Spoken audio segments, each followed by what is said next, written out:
Namhlanje singabathandi bomdlalo wamanqindi sidibene eMdantsane Indoor Sports Center apho kaloku sikwisikhumbuzo sokugqibela xa sishiywe ngamagqala amanqindi uSaxon Ngqaimbana, they used to call him Kid Phambele.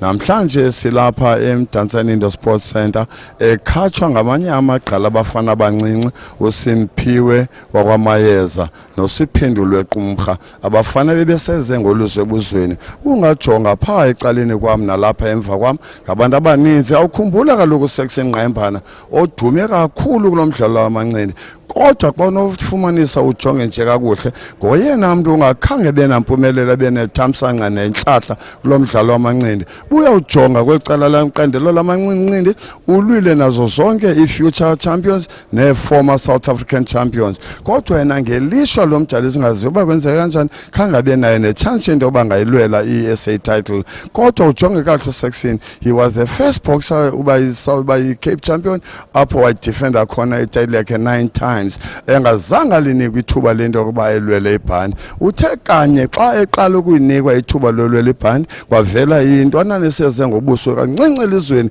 yathi gqiya inkqonkqoza.